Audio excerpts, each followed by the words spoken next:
j'ai fini le lycée à Zurich et pour me challenger, j'ai pris la décision de faire mes études à Lausanne pour apprendre le français, pour changer de chez moi, pour déménager, pour vivre tout seul dans une coloc. Et j'ai trouvé une coloc à Lausanne, à Montélie. Du coup, chaque jour, je devais prendre le métro à Montélie pour aller à l'EPFL. Et à un moment, j'ai vu une chaise qui n'était pas accessible sur le chemin jusqu'au métro. Et direct, je me dis, c'est bizarre, il y a cette chaise-là, et je sais pas d'où elle vient, pourquoi elle est là. Et chaque jour, je suis passé.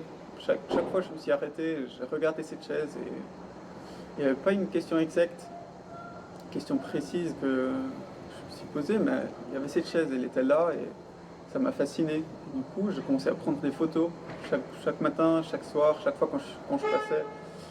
Et j'ai commencé à publier ces photos sur Internet. Et à un moment donné, il y avait beaucoup de photos et les gens, ils ont commencé à me demander, en fait, Gilles, c'est quoi cette chaise? Pourquoi tu prends des photos chaque jour, chaque fois quand tu passes? C'est quoi cette chaise en fait? Et j'avais pas de réponse. C'était un truc qui me fascinait beaucoup. Et de plus en plus, chaque fois quand je suis passé, et c'était assez incroyable de voir comment elle changeait. Parce que, comme j'avais dit, il y avait les plantes autour, elle poussait en été, et c'était complètement disparu en hiver. Du coup, il y avait vraiment ce changement de saison, de temps aussi, qu'on voyait sur ces photos, cette évolution de cette chaise. Et c'était assez remarquable parce que parfois il y avait une tempête et la chaise elle est tombée, et le lendemain elle était de nouveau là. Et du coup, il y a quand même quelqu'un qui s'en occupe de cette chaise, mais j'ai aucune idée si c'est une installation d'art ou si c'est quelqu'un qui travaille à la déchetterie à côté, qui fait une blague avec cette chaise, qui raconte à ses potes que ouais, genre chaque jour je place cette chaise là et ça me fait marrer. Et les gens ils ont commencé à me demander aussi, genre si je veux pas savoir plus, si je veux pas faire la recherche là-dessus. Et je me suis posé cette question, et en fait non. C'est mon histoire, c'est ma chaise limite. Et j'ai pas envie de savoir l'histoire derrière parce que c'est mon histoire de la chaise.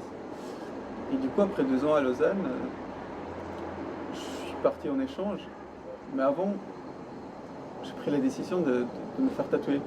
Et direct, j'étais sûr que ça doit être la chaise. Et du coup, je suis allé chez la tatoueuse. Et j'ai dit, j'aimerais bien avoir une petite chaise sur ma chambre, cette chaise. Elle m'a dit non, ça marche pas. Ça doit être une chaise beaucoup plus grande parce que ça doit être en proportion avec le corps. Et elle m'a complètement convaincu. Du coup, 3 jours avant le départ en Norvège, je me suis fait tatouer une énorme chaise sur la jambe.